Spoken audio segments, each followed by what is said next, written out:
All right, let's go ahead and dive deep into YouTube watch time. Specifically, how to hit that 4,000-hour mark. Yeah, that magical number so you can finally unlock monetization. Exactly. And without resorting to any shady tactics. Oh, there are a lot of those floating around, right?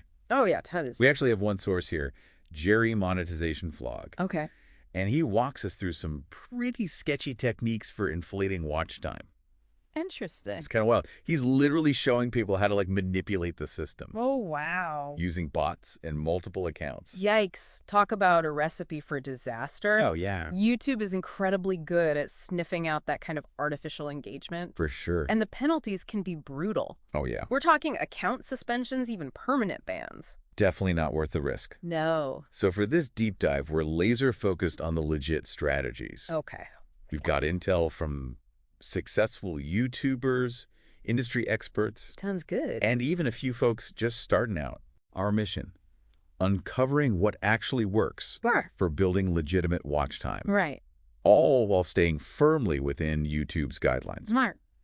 So what I find really fascinating about this topic is the sheer variety of approaches. Yeah. Some creators swear by long-form content, Huh? others focus on YouTube Shorts, Hmm. and still others emphasize audience retention above all else. Interesting. It really highlights the fact that there's no one-size-fits-all solution. So true. It's more of a choose-your-own-adventure kind of thing. I like that. But before we get into the specifics, Okay. let's talk about the elephant in the room, Okay. which is the sheer amount of time it takes to hit 4,000 hours organically. Yeah, that's a big one. One of our sources, Sean Kitching, crunched the numbers, Okay. and he found that a new creator with average stats could be looking at over a 15-year journey. 15 years. That's longer than YouTube has even been around. That's exactly what I thought. So clearly we need a solid strategy. Right. We can't just upload and hope for the best. Yeah. Especially with over 500 hours of content being uploaded to YouTube every single minute. It's crazy how much content is out there. It's like trying to stand out in a crowded stadium during a rock concert, right? Yeah. You need to make some noise, but the right kind of noise. I like that analogy. And that's why niching down is absolutely crucial. 100%. You can't be everything to everyone. No, you can't. Trying to appeal to too broad an audience almost guarantees you'll appeal to no one. It's true. I'm with you on the niching down part. Okay. Seems like common sense, Yeah. but so many creators struggle with this. Yeah, they do. What I'm curious about is why a hyper-specific niche can actually lead to more watch time. Uh-huh. I mean, wouldn't it make more sense to cast a wider net? It's counterintuitive. I Okay. know, but think about how YouTube's algorithm works. It's trying to connect viewers with content they'll enjoy. Right. And it does that by analyzing a ton of data points, watch time being one of the most important. Makes sense. When your channel is super focused, YouTube can easily categorize your content Okay. and recommend it to the right people. Yeah. But if you're all over the place, Uh-huh. the algorithm gets confused, Okay. and your videos might not get surfaced to anyone. So it's like speaking a language that YouTube understands. Yeah, exactly. The more specific you are, the better it can translate your content to the right audience. Exactly. Like that. It's about becoming the go-to destination for a specific group of people. Okay. Those who are deeply passionate about whatever niche you've chosen. Yep. This attracts the right viewers. Okay. The ones who will not only watch your content, but also stick around, Got it. boosting that all-important watch time. Okay, so how do we figure out our niche? Where do we even start? Yeah, good question. Several of our sources, including VidIQ, Channel Makers, and TubeBuddy, Okay. they all recommend starting with some self-reflection. Self-reflection, I like that. What are you passionate about? What do you want to be known for? Yeah, And what are you actually good at? that's a good point. Ideally, these answers should align, creating a sweet spot Yeah, where your skills, passions, and audience needs intersect. I love that, finding the sweet spot. But, it's easy to get caught up in the excitement of a new idea. It is. How do we know if our niche has staying power? Yeah, I mean, YouTube's a marathon, not a sprint. that's such a critical point. Right. And it brings us back to the concept of patience. Patience. Building a successful YouTube channel takes time, Yeah. often a year or more to hit those 4,000 hours. Wow. So ask yourself, can I still see myself creating content around this topic 3 years from now? Oh, I like that. A 3-year litmus test. Exactly. If the answer is no, it might be a sign that your passion isn't strong enough Right. to weather the inevitable challenges that come with growing a YouTube channel. Yeah. Burnout is a very real thing. Yeah, it is. And if you're not genuinely excited about what you're making, It will show Right. viewers' consents when a creator is phoning it in. Okay, so let's say we've nailed down our niche. Yeah. We're passionate, we're committed, and we're ready to start racking up those watch hours. We're ready. What are some tactical things creators can do to move the needle? Okay, well, one incredibly powerful technique, and it might surprise you, Okay. is to analyze what's already working for others in your niche. Oh, I love that. Like reverse engineering success. Yeah, exactly. But where do we even begin with this analysis? Think of it like a treasure hunt. Okay. Start by looking for smaller channels in your niche that have a video performing way above their average, Okay. and then dissect everything. The thumbnail, the title, the topic itself. Got it. What made that video stand out? What kept people watching? So we're looking for clues, those hidden gems that reveal what's already capturing the attention Yeah. of our target audience. Exactly. It's a cheat code for understanding what works. I like it. But then you need to put your own unique spin on it. Right. It's not about stealing ideas. No. It's about understanding what's already resonating. Right. And finding ways to bring your own voice and perspective to the table. Exactly. You nailed it. Right. And this brings us to another crucial point. Content quality trumps quantity. Wait, but doesn't quantity still matter? It does. You need a decent amount of content out there for people to even find you. You do. And I've heard that consistency is key for getting YouTube's algorithm to work in your favor. Absolutely. It's a delicate balance. Okay. You want to be consistently putting out new videos. Yeah. But each one needs to be high quality. Okay, so high quality meaning like... Well-structured, engaging, and edited in a way that keeps people watching. This reminds me of something Marcus Jones from vidIQ said. Okay. He challenges creators to try and make every single viewer watch their video all the way to the end. That's a powerful mindset shift. It is. It forces you to think about your content from the viewer's perspective. Yeah. Am I providing enough value? Yeah. Am I keeping them entertained? Or things paced effectively? Because ultimately, the longer people watch, the more watch time you accumulate. Exactly. And YouTube loves it when viewers stick around on the platform. Right. It signals that your content is keeping people engaged. It's all about what's called session watch time. Okay. The total amount of time viewers spend watching YouTube videos in a single sitting. Got it. The longer your videos can keep people on the platform, Yeah. the more the algorithm is going to reward you. That makes sense because YouTube's ultimate goal is to maximize ad revenue, Right. Yes. And the longer people are watching, the more ads they'll see. Exactly. So how do we keep people hooked? Yeah, how do We need to think like storytellers, That's right. even if our content is informational. Like those documentaries that just pull you in and keep you glued to the screen. Yeah. Even though they're packed with information, they feel like compelling stories. That's the idea. Even short YouTube videos can benefit from having a narrative structure, Yeah. a beginning, middle, and end that keeps viewers engaged. So instead of just presenting facts, Right.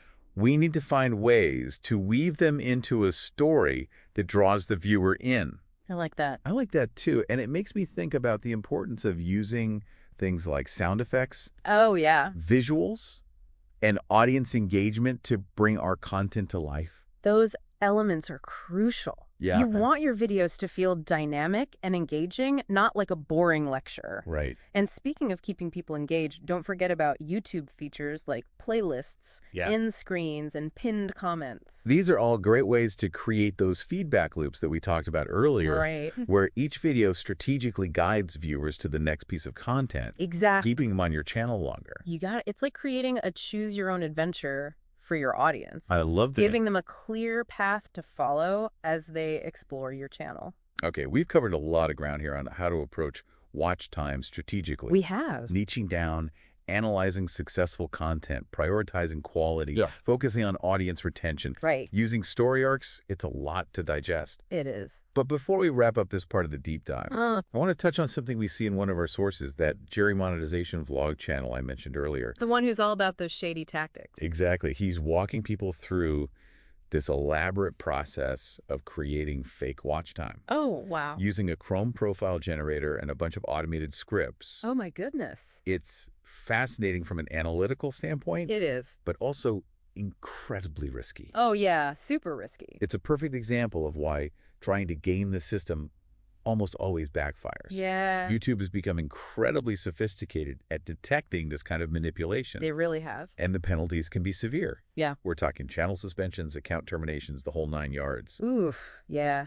It's just not worth jeopardizing all your hard work for a quick fix No. that's likely to blow up in your face. Right. It's not worth it. Okay, so we've established that authenticity is key. Authenticity is key. But what does that actually look like when it comes to YouTube? Yeah. How do we ensure that we're building watch time in a way that's both effective and ethical? It's about being genuine in your passion, Yeah. transparent in your approach, and truly focused on serving your audience. If you're making videos solely for the purpose of hitting 4,000 hours, it's going to show. It's like those salesy infomercials that you can just tell are trying too hard. Yeah, exactly. Authenticity shines through, whether it's in a YouTube video or a late-night conversation with a friend. I love that analogy. Think about it this way. Okay. Imagine you're not just creating videos, you're having a conversation with a friend Okay. who's genuinely interested in what you have to say. Yeah. You're being yourself. You're open about your process, and you're genuinely trying to share something valuable. That's the kind of energy that connects with people on YouTube. It makes sense people can spot a phony a mile away. Oh, for sure. So when you're genuinely passionate about your niche, Yeah. and you're creating content that you truly believe in, that resonates with your core values, that's when the magic happens. Yeah. That's when you start to attract a loyal following. Right. That's invested in your journey. It's about building a community, not just chasing a metric. Beautifully put. And that's the beauty of YouTube, right? Yeah. It's a platform that rewards authenticity and connection. Exactly. Those rewards go far beyond just monetization. Yeah. It's about building relationships, Right. sharing your passion, and making a real impact. That's something worth striving for, would you say? Absolutely. Okay, this has been eye-opening. Yeah, We've uncovered some powerful strategies for building legitimate watch time, Yeah. all while emphasizing the importance of authenticity and ethical practices. For sure. And there's so much more to explore. I know. I can't wait to dive deeper. We'll be right back with more insights and actionable tips Awesome. to help you unlock those 4,000 hours and beyond. Sounds good. Welcome back. We're diving deeper into those proven tactics for racking up those YouTube watch hours. And, sometimes the most effective strategies are the ones that seem counterintuitive. Oh, I love a good paradox. Tell me more. Yeah. What kind of mind-bending wisdom are we unpacking today? Well, one of our sources, Think Media, they shared an anecdote about Mr. Beast. Mr. Beast as in the YouTube titan with billions of views. Yes. Okay, I'm all ears. He actually said that the absolute worst call to action you can use at the beginning of a video is watch another video. Whoa, seriously, but isn't that the whole point of end screens, playlists, Right. all those features that keep viewers on your channel? I thought we were supposed to be creating those feedback loops that guide people to more of our content. You're right. Those are all valuable tools. Right. But here's the key distinction. Okay. Mr. Beast emphasizes that asking someone to jump to another video right at the start is basically saying, hey, don't bother with this one, go watch something else. It's like interrupting a captivating story before it even gets going. Exactly. Not the best way to keep people engaged. It can actually create a negative first impression. Okay. But if you've crafted your video well and kept the viewer hooked with valuable content, they're much more likely to be receptive to those calls to action at the end. Because they're already invested in what you're presenting. Exactly. They've enjoyed the journey and now they're open to exploring more of your content. Precisely. And that's where those strategic end screens, playlists, and even well-placed links in the comments can work their magic. Okay. They provide a seamless pathway for viewers who are eager for more. And from YouTube's perspective, that's a major win. It is. A viewer watching multiple videos in a single session is a clear signal that your content is keeping people engaged. It all comes back to that session watch time we talked about earlier. Yeah. The longer your videos can keep people on YouTube, the more the algorithm is going to prioritize your content. Okay, so we're delaying gratification. We are. We're focusing on delivering value up front. Yeah. Earning the viewer's trust and attention before nudging them toward more of our content. Exactly. It's like a well-choreographed dance. I like it. You lead, they follow, and everyone wins. Speaking of leading viewers down a delightful path, let's talk about playlists. Yes, playlists. They seem like such a simple feature. They do. But they can be incredibly effective for boosting watch time. Absolutely. Think of playlists as curated viewing experiences, a way to guide people through a series of videos that are thematically connected. It's like creating a mini-series within your channel, which could be especially powerful if you're tackling a complex topic that requires multiple videos to fully explore. Now, here's a pro tip from channel makers. Okay. Don't assume your older videos are dead weight just because they've been around for a while. So we're talking about breathing new life into those older videos by linking them in playlists, pinned comments, and even end screens. Exactly. You're creating a web of interconnectedness. That keeps viewers engaged in exploring your channel. Got it. It's all about maximizing the value of everything you've already created. That's a great reminder. It's easy to get caught up in the rush to create new content. It is. But we shouldn't neglect those videos that have already proven their worth. Now, there's another important point we need to address. Okay. It's something that trips up a lot of creators. Yep. YouTube is very specific about what type of watch time counts toward that magical 4,000 hour mark. Okay. I'm sensing a potential pitfall here. Spill the tea. All right. What kind of watch time doesn't count? Unlisted or private videos, for starters. So if you're hosting watch parties or sharing videos privately with friends, Yeah. those views don't contribute to your monetization goal. Unfortunately not. So all those virtual movie nights with my besties don't count. No, they do not. The watch time has to come from public videos Okay. that anyone on YouTube can access. It makes sense. I guess YouTube is tracking watch time to measure engagement on the platform as a whole, not just within private circles. And this brings us to a crucial point that we've touched on throughout this deep dive. Okay. Patience is paramount. Oh, patience, the virtue that's so easy to preach, but so hard to practice. I know, right? Especially in a world where everyone seems to be chasing instant gratification. It's true. We're constantly bombarded with stories of creators who seemingly blow up overnight. Yeah. But it's important to remember that those are the exceptions, not the rule. I'm reminded of that Mr. Beast anecdote again. Oh, yeah. Even he, with his massive following and viral hits, Right. spent years uploading content before he had a video break of 1,000 views. It's a powerful reminder that building a successful YouTube channel is a long game. It is? It's about consistency, dedication, Okay. and a deep understanding of your audience. Makes sense. And it's about trusting the process, Okay. even when results seem slow. Speaking of understanding our audience, let's circle back to the importance of niching down. Yeah, niching down. This keeps coming up. It does. And for good reason. It seems like the more specific our focus, Right. the easier it is for YouTube to connect us with the right viewers. It's like sending a targeted message instead of shouting into the void. I like that. When you're clear about who you're speaking to, YouTube can amplify your voice, Okay. connecting you with those who are genuinely interested in what you have to offer. But you know, it can be scary to go against that instinct to appeal to everyone.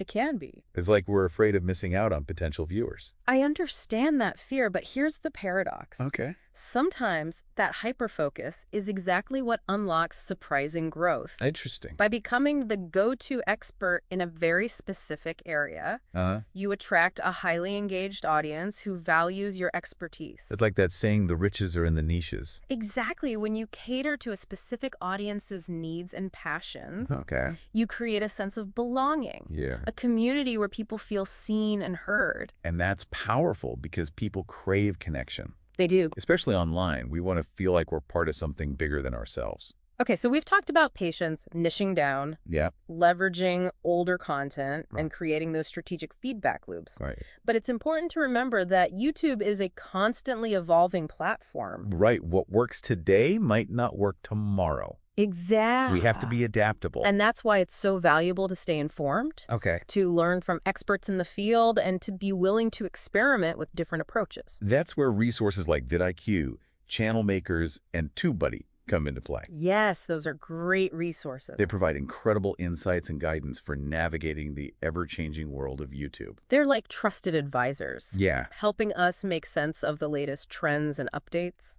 Okay, let's shift gears for a moment Okay. and revisit that Jerry monetization vlog channel we discussed earlier. Ah, yes, the cautionary tale. The one who's all about those watch time manipulation tactics. Right. He's promoting some pretty elaborate methods for inflating watch time, Oh, using things like a Chrome profile generator wow. and automated scripts. Yeah, It's tempting to think we could use these tactics to get ahead, I bet. but the reality is they're just not sustainable. It's a recipe for disaster. Yeah. YouTube is incredibly good at detecting this kind of artificial engagement, Right. and the penalties are severe. We're talking about account suspensions, channel takedowns, Yeah. and even legal repercussions in some cases. It's just not worth the risk. So we've come full circle. We have. We've explored a wide range of legitimate strategies for building watch time. Right. And we've seen why those quick fixes are ultimately self-sabotaging. Exactly. But there's one question that keeps coming up for me. Okay.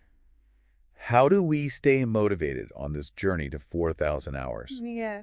Especially when the results seem slow. That's a great question, and I think it goes back to what we've been emphasizing throughout this deep dive. It's about finding joy in the process, not just obsessing over the outcome. It's about connecting with your audience, sharing your passion, and creating content that truly matters to you. When you're genuinely excited about what you're doing, Yeah. the watch time becomes a byproduct of your passion and dedication. Exactly. It's no longer about chasing a metric. Right. It's about building something meaningful. Something that brings you joy and resonates with others. Makes sense. And that's a journey worth taking, wouldn't you say? Absolutely. Okay, we've covered a ton of ground here. We have. But I feel like we're just scratching the surface of this fascinating topic. I know, me too. We'll be right back after a quick break. Okay. To wrap up this deep dive with some final takeaways. Sounds good. And a thought-provoking question to leave you pondering. Awesome. Welcome back to our deep dive into racking up 4,000 hours of watch time on YouTube. The right way. The right way, exactly. We've debunked some myths, explored some powerful strategies, and hopefully inspired you to approach this challenge with a fresh perspective. So as we wrap up this deep dive, let's distill all of these insights into some actionable takeaways. Sounds good. What are the key things creators need to remember if they're serious about hitting that 4,000-hour mark? I think it all boils down to this success on YouTube isn't about gaming the system. It's about building real connections with people who genuinely enjoy your content. It's about creating something meaningful, something that adds value to their lives. Exactly. And that comes from understanding their needs. Consistently providing value and crafting an experience that keeps them coming back for more. It's less about gaming the system and more about fostering a sense of community. Beautifully put. And that's something that can't be faked or automated. Right. It takes effort, dedication, and a deep understanding of the human element. It often requires us to challenge our assumptions about what success looks like. Right. We might need to niche down further than we initially thought. Or experiment with different content formats until we find what truly resonates. That's a good point. And we always need to be learning, adapting, and refining our approach. Because YouTube is constantly evolving. Right. And so are we as creators. So as we wrap up this deep dive, I want to leave you with a provocative question. Okay, I'm intrigued. Lay it on me. One that builds on all the insights we've explored today. All right. If you had to niche down even further than you thought possible, what could that look like? Could you specialize in a subtopic that even your current audience might think is too narrow? That's a brilliant question. It challenges us to really hone in on our passions and expertise. It does. Because sometimes that laser focus is what unlocks a whole new level of engagement and growth. It's about finding that sweet spot. Right. Where your passion, expertise, and audience needs intersect in the most powerful way. So I encourage you to spend some time reflecting on that question. Challenge yourself to think beyond the obvious. I like that. And remember, the journey to 4,000 hours is just the beginning. It is. It's the foundation for building a thriving YouTube channel that's rooted in authenticity, connection, and lasting impact. Thanks for joining us on this deep dive into the world of YouTube watch time. We hope you found it valuable. And remember, the most important metric of all is the joy you find in creating and connecting with your audience. Until next time, keep creating, keep learning. Yes. And keep those watch hours climbing.